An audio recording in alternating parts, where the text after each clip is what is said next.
के मंदिर तो बाकी है, जिनमें मीनाक्षी देवी का मंदिर ये जहाँ भरे पड़े हैं, कितना लेकर आओ।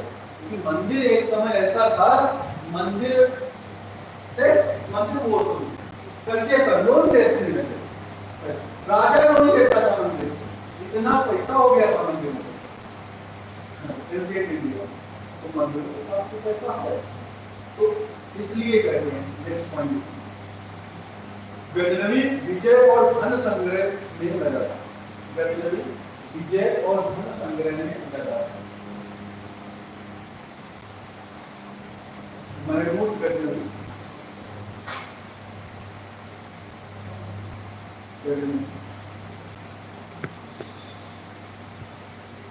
महमूद गजनवी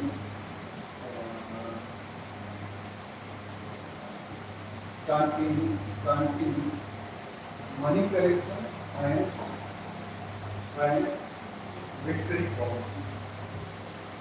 Victory policy यानी धन संग्रह, मनी कलेक्शन कंटिन्यू करके रखा, जारी करके रखा, लगातार लगा, और क्या करके रखा, और विजय विक्ट्री लगातार किया, ये भी उसका रहा। लेकिन गौरी एक ऐसा साम्राज्य स्थापित करने में सफल रहा, but Gauri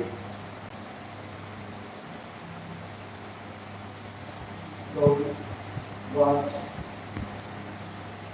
successful in establishment of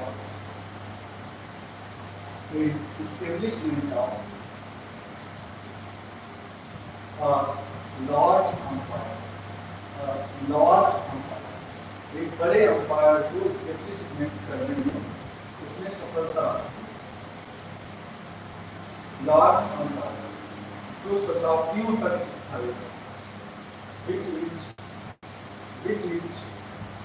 permanent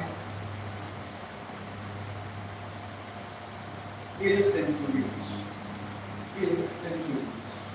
शताब्दियों तक स्थायी है, मतलब सैकड़ों वर्षों तक।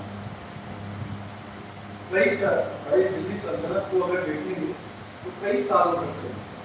1200 से स्टार्ट हुई दिल्ली सल्तनत और 1500 तक, 1526 तक गई, यानी करीब करीब 300 साल से ज्यादा, 325 साल तक दिल्ली सल्तनत रही। और ये किसने रखेंगे? मोहम्मद गौरी ना आया होता तो इतने दिन तक शासन नहीं रहता। आगे लिखिए, एक यह राज्य दूसरे शासकों के अधीन संगठित हो गया। यह राज्य दूसरे शासकों के अधीन संगठित हो गया। It is organized under the other rulers.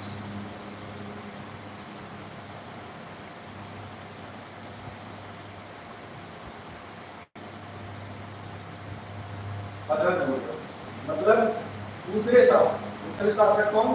Bharat के अलावा जो इंडिया में शासक थे उनके अलावा दूसरे बाहर से आक्रांता जिन्हें इन्वेशन जिन्होंने अभियान किया उनके अधीन, और उनके अधीन कब तक रहा?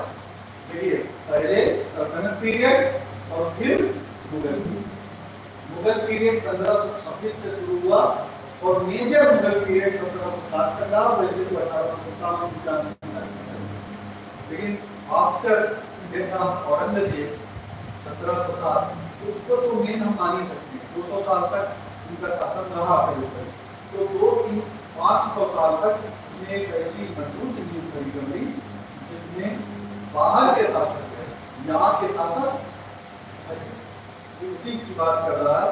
या राज्य दूसरे शासकों के अधीन संगठित होगा। और गौरी के समय से लेकर यूरोपीय कंपनियों के आगमन तक दिल्ली के सिंहासन पर सदैव मुसलमान शासक, और गौरी के समय से लेकर यूरोपीय कंपनियों के आगमन तक दिल्ली के सिंहासन पर सदैव मुसलमान शासक रहे। मुस्लिम रूलर्स